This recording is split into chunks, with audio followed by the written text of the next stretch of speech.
and we move to our last speaker, Mohammed, who has a very fascinating story to share. He was at the forefront of the Egyptian revolution, led by the youth and social media, and I hope he also shares that in addition to the topic of this panel. So, in fact, Mohammed's presentation has been eagerly awaited. The many journalists have asked me that they want to interview him. So, there he is, and I hope we'll have a good insight into what's happening in Egypt. Is it okay if I stand? Can you hear me? Yes, yes. Okay. All right. I'll try to tell you about the little project that me and 8 million of my friends put together. We had a little revolution, and it was fun.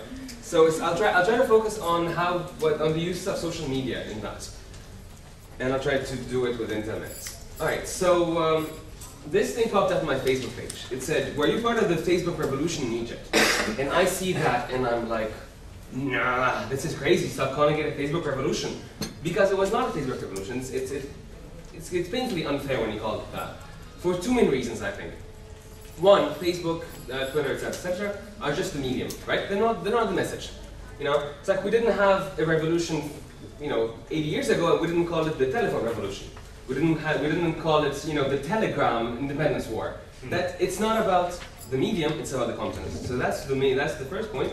And the second point, which I also think is very important, is that when you call it the Facebook revolution or Twitter revolution, it's extremely unfair to all those people who are, the old and young, the literate and the illiterates, the people from the cities, the people from the rural areas, who took part in that revolution. And they never used a computer. Half of them, I would say, never used a computer in their life. But it's their revolution as much as it is theirs, as much as it is ours. So I think I really wanted to start with that. So let's not call it Facebook revolution. But let's not also say that it had nothing to do with it. Okay, so that's the political power of social media. The number of articles, goodness, that were written about social media and the revolution. The number of PhD theses that people will write in the next year or two about social media and social change is going to be hilarious. But the reality is that it was important. It was not the main thing, but I can definitely say, to quote someone yesterday, it definitely was a catalyst. If it didn't make things happen, at least I believe it made them happen faster. Let me focus a little bit on or identify a little bit a few 4 points, I guess, that how social media was useful during the January-February revolution that we had. Organizing action, managing activists. Now, you don't get that number of people in the streets ad hoc, right? We want to say that, of course, that nobody really went and got people from their houses, but someone kind of had to tell them where to go, right? So social media was helpful in that. To give you the little story, usually when we have demonstrations in the past several years in Egypt, it would be 150 people if we're lucky, 500 policemen. They would kick our ass a little bit, then they would cordon us and keep us for like 4 or 5 hours, and then at like 11 p.m. when no one's interested, they would let us go. That's and arrest a few people. That's how demonstration usually goes. So because we would communicate online, but they would read online. There are probably a few people who can read in the police, probably. So they would know where we'd be. It was public information. What happened then is that a small core of people told people where to go, but these were false locations, and that was fun because. You and I are much quicker than police vehicle that has to put 100 policemen into it and run to the next location. So they displayed false locations at first, and then on the morning of January 25th, kind of came up with like, we won't be there, we'll be in other places. So that helped people congregate in those places much faster than the police could move. And that was important. And one of the best ways of communicating this kind of information is using social media. So that's one thing. Raising awareness locally on the causes and issue. Also very important because, how do I say that?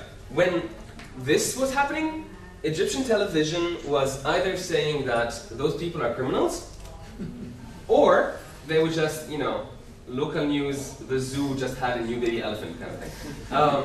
Seriously, it was fantastic. It was either misinformation and they were telling people that we were the bad guys, and that we were blocking the economy, and that we were, the cause of fuel shortages or of the curfew, etc., etc., or they would just completely ignore it. So it's very important for us, because as many people as you can stack in the street, you're not the majority of the population, right? Even at the last days, I think we were estimating about 8 million people. That's still 10% of the population. It's huge. 8 million people in the street is immense. But you still have a big segment of the population that's out, that's not listening. So you have to communicate to them. You have to tell them who you are and why you're out there. And you also have to explain to them that you're not the enemy. That was also very important. It was a little frightening for us. There were neighborhoods that people demonstrating would be afraid to go through because they knew that the residents there believed the government propaganda and they would beat people up. That happened to me, among many other people. They would beat them up. They would, people were bringing food to protesters. They would take it, etc. So raising awareness locally was also very important. Internationally as well was also an extremely important task because information was hard to come by. Now, never mind the state. Besides the state television, state media lying blatantly, but they were also not letting information come out very, very easily. At one point in time, they went into the office of Al Jazeera and they confiscated their equipment. They literally confiscated it. They went to the office, took the cameras, took the televisions, and detained the entire team at one point. And then a few days after, they detained 1 or 2 reporters of Al Jazeera. So they were really trying hard to stop the information from going out from people, from you essentially knowing what the hell was happening in Egypt. And I love this photo. Just this guy there. That's a police truck burning. That's the guy taking a photo. I love that. It's like midnight, the street right behind him, there are actually bullets whizzing, and he's like, I thought it was awesome. But the information duty was, I'm joking about it now, but the information duty was a very important thing. So we tried really, really hard to get text out, to get videos and photos out, to get impressions out. Because as a social movement is a lot about the people who make it. So it was important to tell people really about what was happening.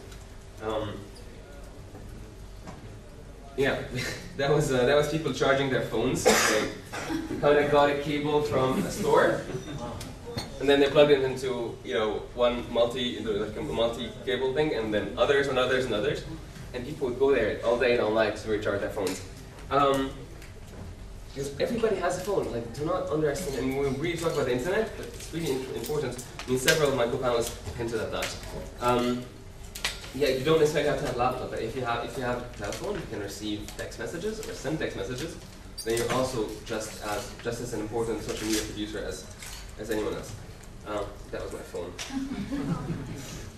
See, it's a blogger conference when you hear people's ooh, yeah. When they see that, yes, you can feel my pain. Thank you. No, at one point in time, actually, the army's not. Let's put it this way: the army's not our friend, by the way. It's very confusing now. We can talk about that later. But during and after, the army is not necessarily a friend. Not the enemy, but they're not necessarily a friend. Talk about Egypt then. Well, for everybody's reporting that. So they were also arresting people occasionally. And another task that I believe social media was very useful in a time of crisis was the support network. Now, this is a team of volunteer doctors who were in the street 24/7 on the square, treating people who are getting beaten up or injured by bullets or rubber bullets or exhaustion or whatever. So we had a field hospital, and they were wonderful people, but all they had to offer were their skills. Right? But if you're a doctor, you also need heaps of material. So one example that we did, that was my blog. That was supplies needed by field hospital in Tahrir now. We actually, essentially, at 11 o'clock in the morning, wasn't it? Yeah, I think it was around 11. I went up to them and said, what medicine do you need? So they gave me an entire list of stuff, which I cannot read. And I was like, okay, write it down. So I wrote down a little post in Arabic and in English, and said, we need this stuff in Tahrir now. Within 2 hours, they had everything they needed and more. So that's powerful.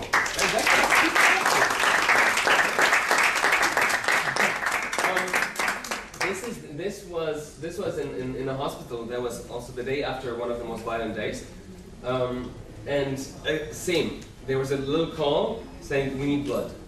people need blood, need to volunteer blood. And and it went online because there was a curfew, etc. So people didn't know where to go, didn't know which hospitals had a blood bank, etc. So that went completely through by social media. These are the locations where you can donate blood, and these are the opening hours, etc. This is actually not the waiting room. The waiting room is in there. This is the hall of the hospital. They had so many people volunteering that they actually had extra beds laid in the hall of the hospital. So that's also that, so social media as a support network is very important because information, and that's something that I guess we can discuss if you wish later on. When you're talking about information, you really need to get to as many people as you can. But the support network task, you just need to get a handful of people who are committed enough to do it, right? I mean, you don't need to talk to 2 million people to get some medicine, right? If you can talk to 5,000 people, 10,000 people, that can do the trick. So let's not underestimate social media and its reach. Okay, so now this is over. I'm almost done. So now that the revolution is over, life is good. Mubarak is somewhere detained in a hospital, and his children are in prison. So what do we do now? What's our role as the social media community, as bloggers?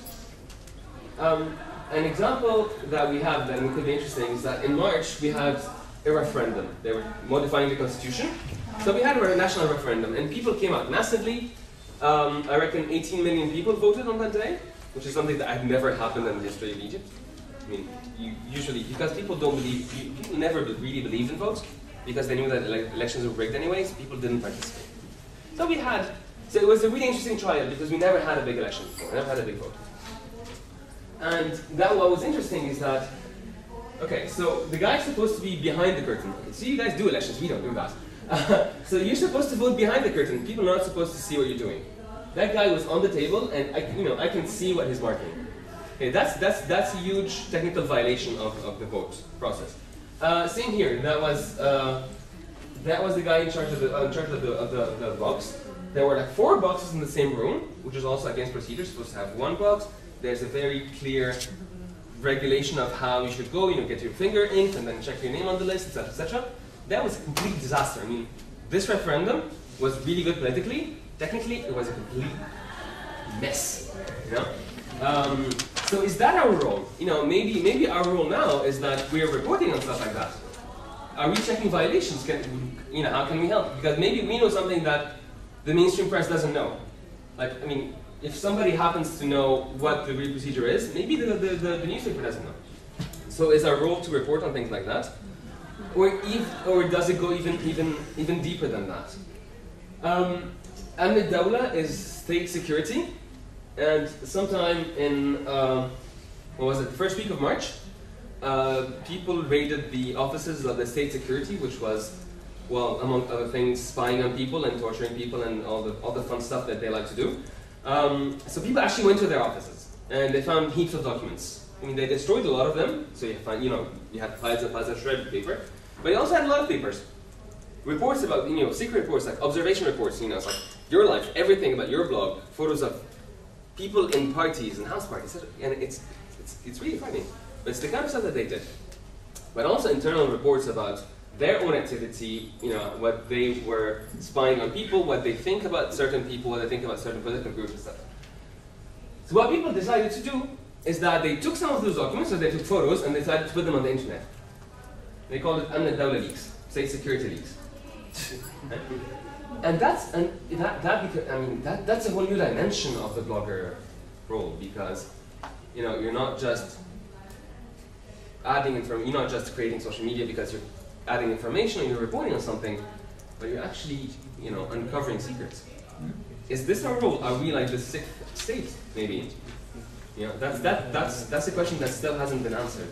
I would very much love to hear your thoughts on that. And the last thing I want to point out is that, okay, so a lot of people wanted to participate in politics, or want to participate in the public thing, if you wish. And after the revolution, you had a ton of, you guys are still looking at the logo on the top left, aren't you? I think it's hilarious. So I get in trouble in Pakistan for putting that on the slide? No. Okay. Right.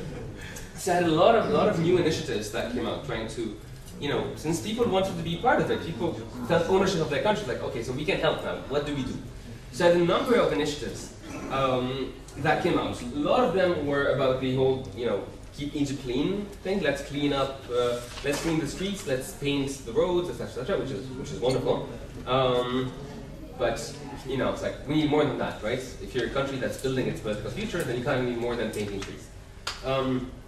These two are really sad stories, in my opinion, because these two started with really good people behind them, lots and lots of money, and I have no idea what they do. And I consider myself as an involved guy. So Ana Masri means I'm Egyptian, and Nibni means we built. And these are two big initiatives that started with a big bang. It's like a big conference and God knows where. And yes, let's have members, let's do great things, and nothing.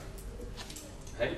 So, are we managing that wrong? Though that one was about sexual harassment, as you may have guessed. So are we doing something wrong? Maybe we managed to motivate people around the political goal, about the end of police brutality, about toppling the Mubarak regime, but are we missing something? What are we doing wrong? And that's also something that's also still in the debate now. So I'll stop here. I apologize for going over my time, and thank you for your.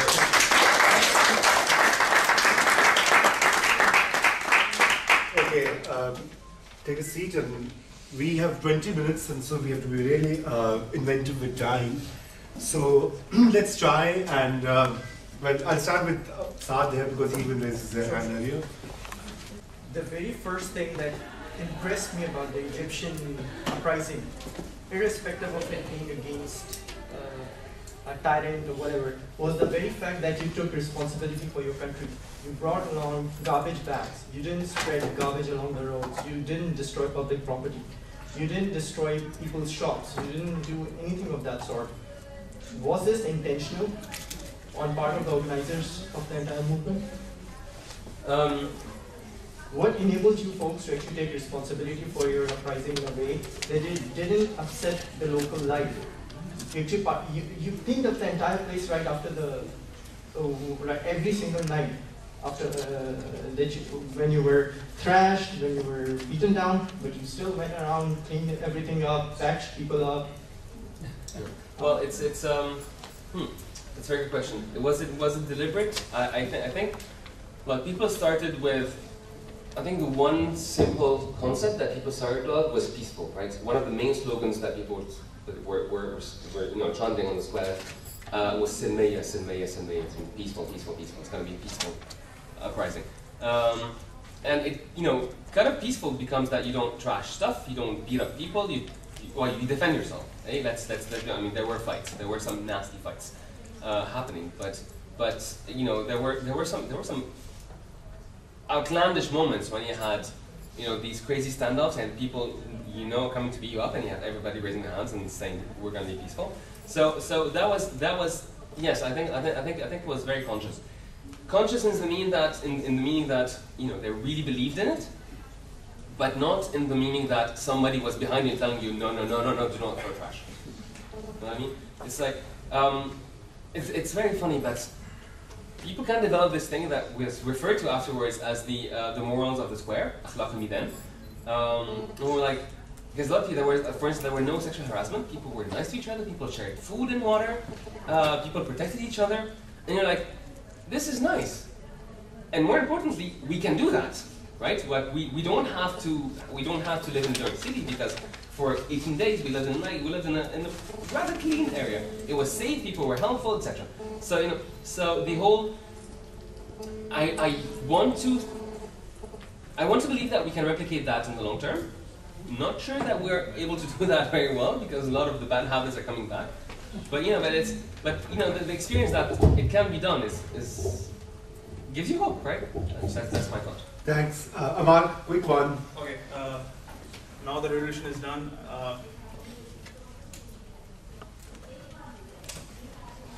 Hello. It's all right. Just speak. You can speak. We can hear you. Now the revolution is done. The revolution in comparison to Libya and Bahrain is considered a very romantic one. All right, everyone was like the mayor of Tahrir Square on that day. All right, now we have seen a divide nobody has thought that we're gonna get a trending topic and the people of Egypt will be against him. Apparently, the military is ruling or governing Egypt right now. We Pakistanis know how the military rule is, so we know that there are divides on ideological level, on political level, on racial and religious level as well that have been seen. How you guys are coping up with it? Because you are the one who started out this whole thing. So how you are keeping the unity back when as Egypt right now is not unite as it was when the revolution took place? That's a very good question. Thank you for that. It's incredibly hard because look, people were united over a very simple thing. The first protest was about police brutality. Right? Now, I don't think there's anybody in Egypt who does not think that police brutality is a bad thing, right? So if you had a very simple concept, it's easy to unify people around that. Now we're talking about, okay, creating a government, so it's going to be liberal, conservative, free market, more socialist, more government assistance, less government assistance, more public spending, less public spending, and then, people would disagree on multiple dimensions. So, your question is very good because it's a really difficult task. Now, what you try to do is try to, as we're learning slowly that democracy and politics are, democracy is about people disagreeing within a certain frame. Like, there are rules of the game, right? You're not allowed to incite for hatred, you're not allowed to do certain things, but after that, you're allowed to disagree. Right? You have a big box and you have, dots all over that big box. So what we're trying to do right now is create that big box. So we're in the pre-democracy phase, if you wish. So that's one thing. So we're really trying hard to establish that, constitutional framework that will determine the rules of the political game.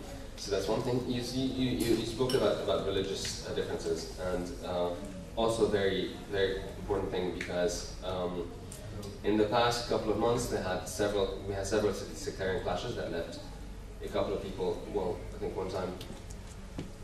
Let me see. On January 1st, there was a bombing in Alexandria. That was before the revolution. That was done by the police, as we discovered. I think they had 4 and then 2 people killed in sectarian clashes after the revolution, which is heartbreaking. But again, it's like we haven't really determined those rules yet. So incitement, because a lot of that was actually, a lot of it was incitement. It started out as a very small issue. It's like it's a 2 people issue, that 2 people are just arguing. One happens to be Muslim, one happens to be Christian, and the whole thing's devolved into this group of people against this group of people. Right? So there's a lot of incitement. There was a lot of hate speech going on. So this is something that we're trying to, it's like you have this thing that's coming out of all directions. We're trying to patch it. So it's really difficult, but we're working on it. So sectarianism is something that, despite the death, I think is something that because it's something we've had experience with. Like we know where those things come from. We know what the main problems are. So this is something that we try to patch as soon as possible. The political box rules, that will take a longer time. Okay. My question for you, Muhammad, is being a Pakistani. I really admire the way you guys, took over the revolution and all. My question here is, what was the reason? What actually triggered you to do all this and, bring a revolution? Because I know some of the people living in Pakistan. What you see here is just, a tip of the iceberg. The people who are living here, how can we bring the change? I really want to learn from you people. What triggered you? What was that one thing that we're going to bring this revolution right now? Because I want to see that revolution, in Pakistan anytime soon. But just give me a detailed answer. Anything that you can give me. Okay. Well, it's not easy to translate, cases from one place to another, as we learned as well. But if you want to know if what triggers were, okay, so for the past 60 years, there have been a lot of griefs under the military-dominated governments. Mubarak has been there for 31 years, 30 this year. We were ruled by military 4 times. So you know that? Yes, I'm aware of that. Still there's no revolution. I'm aware of that. Okay, so aside from all the accumulated grievances of, lack of human rights, lack of political freedom, etc., which is a whole list that people have been suffering for a long time, corruption is a huge one too. I think, I think Doctor will have you do your project in Egypt as well when you finish here. Yes, we're going to need that. So aside from that, I put the beginning of the revolution not on January 25th, but in June 2010. And that's actually might be relevant to this week, where a young man in Alexandria was killed by the police. It's like he was beaten up to death. So he's 28, his name is Khaled Said, and he's everybody. He's me, he's my younger brother, he's my neighbor, he's everyone, and that people really identified with that. So it was that one. So it's definitely not the first case of someone who was killed by the police or that was subject to police brutality. But for some reason, because we had, when his family went to get him from the morgue, his brothers took a photo of what was left of him. So we had this incredibly powerful image of Khaled Said before he died. He was like a young man, nice haircut, very good looking guy. And then what was left of him after that. And that was really, really powerful. And that got people really, really, really excited, really angry. Right. Let's take more questions. Yeah, I just finished that sentence. Okay. So people really congregated around that. They were given a way to get together and discuss that. So that's one thing. And the Tunisian Revolution was also a huge trigger because it gave us a model to follow. Okay. Sorry. Yeah, please come. But please, no preludes. We all love Egypt. We all love the revolution. We all want it here. Just a question. Tell us about the media situation or the environment before the revolution or the changes that have come afterwards. But my friend was asking here that why something like this is not happening in Pakistan, because we haven't really got into that pressure cooker situation. We've got so many media channels here. You put a news on ISI and there are 150 comments about that in the next 1 hour. Okay, so was it that pressure? Okay, less than that. So we have got those vents through which we can take out our frustrations, okay, on politicians and the cricket team and Ijaz Bhatt and everyone. Was it that factor that this pressure cooker situation and this lack of vents in Egypt that actually led to people coming out to the street just to make sure that the voices are heard? Yes.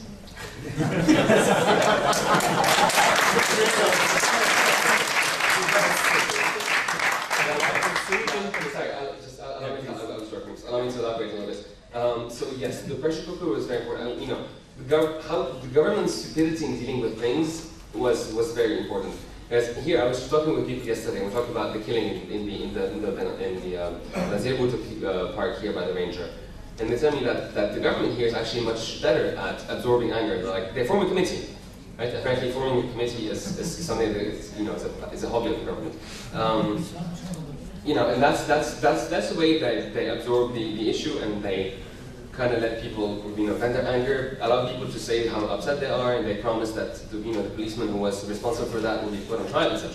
Okay? Maybe it doesn't. It just takes time, and that kind of kills the issue. What was helpful for us is that our government is particularly stupid. So they always react violently to whenever people are trying to demonstrate. After Khaled Said was killed, we demonstrated in front of the Minister of Interior. It was quite a violent protest, etc. And that got things right up. The situation of the media, I think, is a longer story, but you had very controlled media, and you have independent media. So you actually have both working in parallel. Perfect. Okay, Shimrez, quick question. No preludes, please.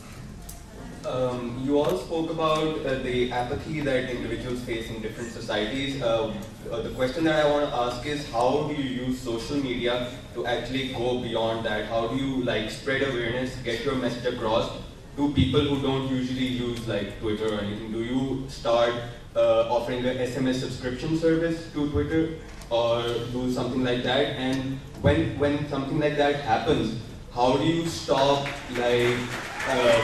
for lack of a better term, how do you not conduct psychological warfare against people? If you spread news like this person from PTV said, and you spoke about Khaled Said, there are stark realities that we have to face and admit, but people sometimes don't like that. How do we present or make people aware about the realities of society, of our society or of the world in such a way that everyone knows what's going on, everyone gets aware and gets mobilized to do something positive? And how do all of you think social media can be used for that? Thank you. Actually, I think the problem is definitely there as how do we use it. The problem that I also face is the fact that individuals like Twitter and bloggers should not be considered as media people. I mean, these are opinion based, and I think we should keep that in that context also, that these are not media people, they're opinionated people who are doing that.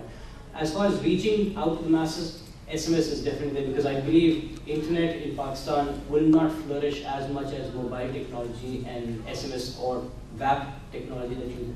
So I think we have to bridge that divide by just jumping from the computer. Forget about developing for the computer and merge towards cell phone markets. That's for Pakistanis. Thank you. Anyone?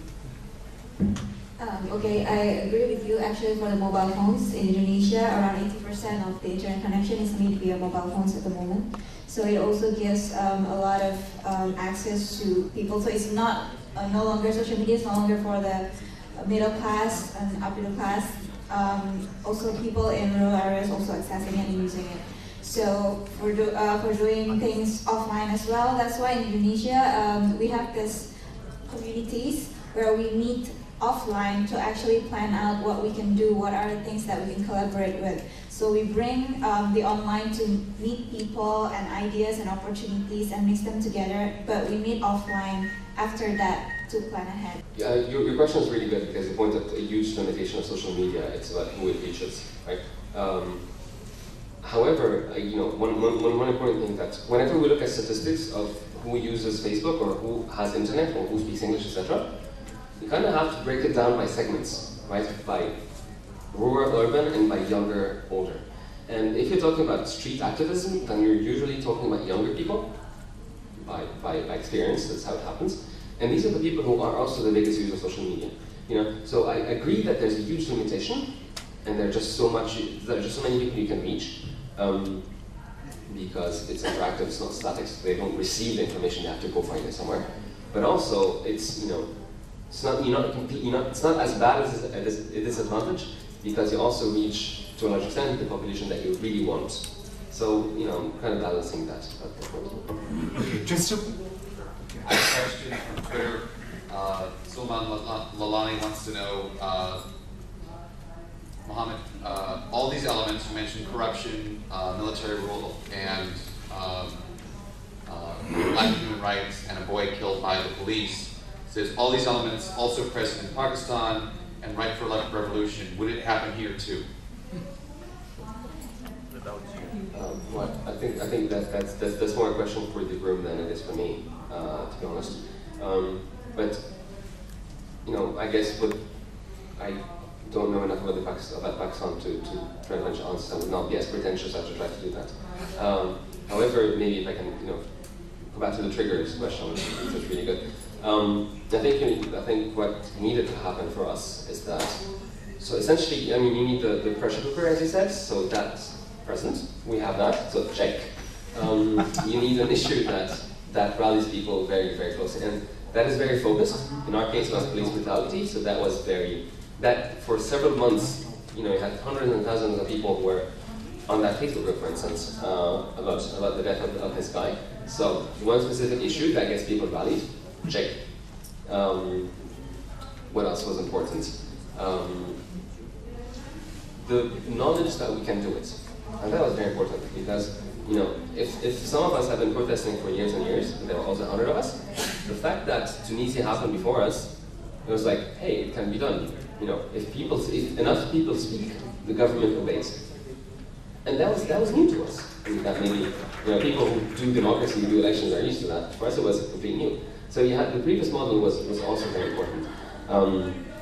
Now I'll add to this, and maybe that's what is different, I guess, from between Egypt and Pakistan, is that our government was less intelligent at absorbing anger. They thought that they could absorb it, that they could respond to anger by beating people up. It doesn't always happen like that. So that might be one distinction. But really, I would love to forward the answer back to you guys, and what the differences are and why it's not happening. I would love to hear from you. I'm Nizam. I'm a columnist and blogger. While appreciating my friends from abroad, I'm more concerned about Pakistan. While agreeing with the notion of the reporting about corruption in Pakistan, I'm afraid we have the system of maneuvering the data and information. The third step you are suggesting to report about I did not pay any corruption. I'm afraid there will be maneuvering by the culprits who will manage people to write the tweets and reports that this judgment we did not pay. I'm afraid we need to have some check and balance to remove such kind of the misreporting about the culprits and proving them very nice person. Thank you.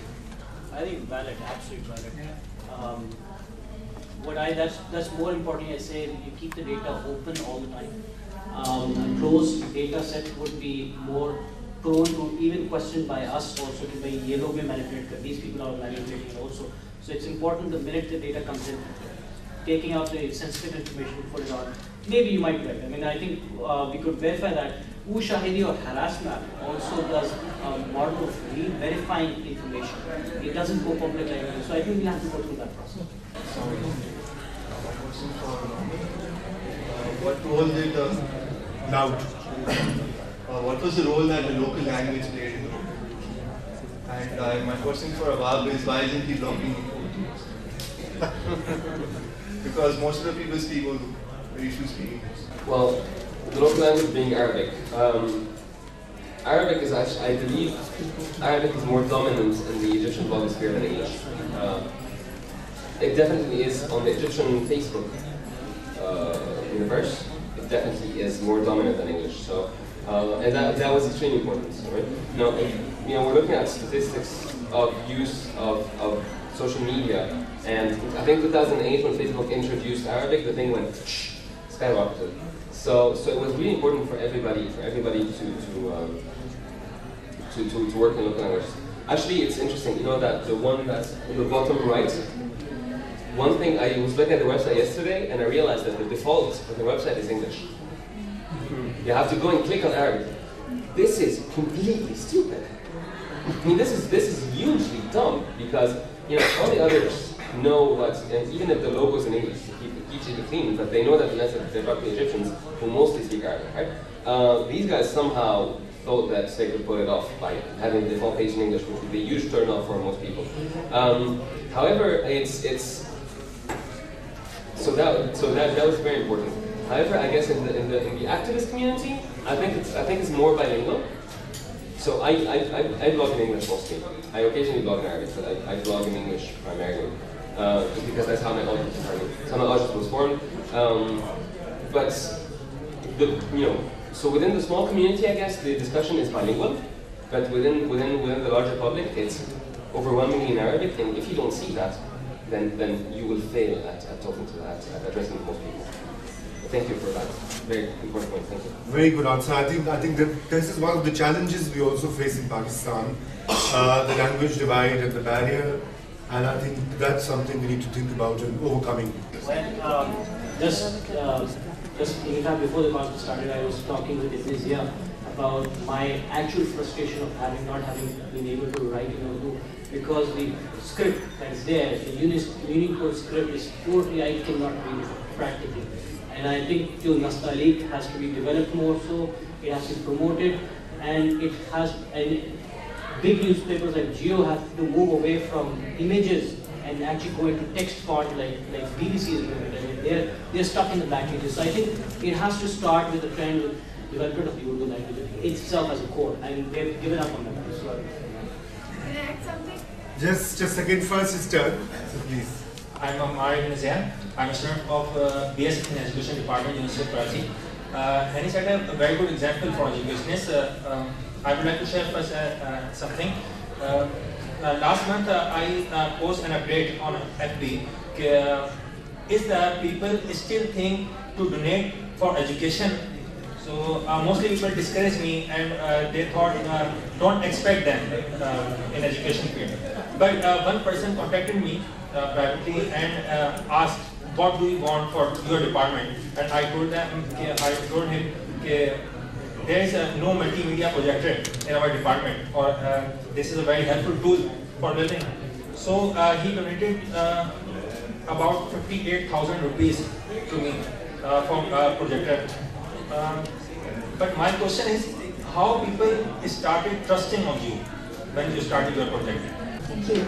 I think one way is that because I'm a blogger myself and I have the online presence since 2005, people know me.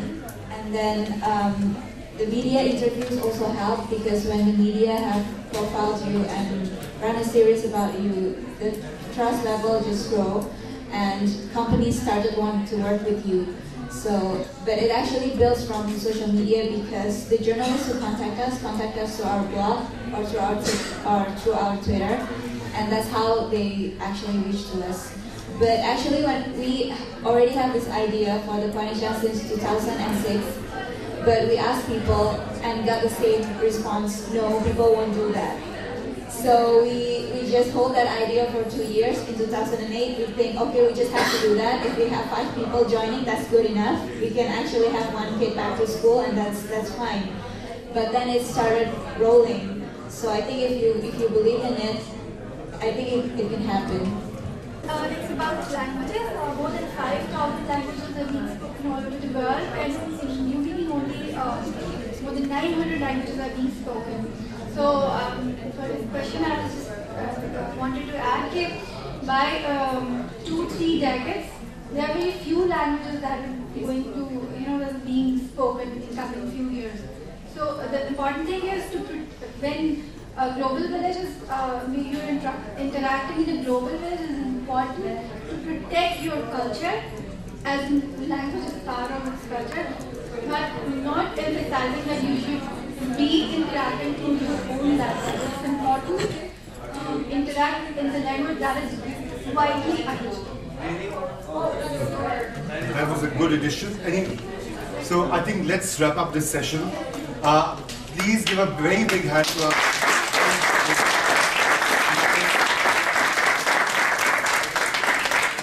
I think the Indonesian examples were absolutely fascinating.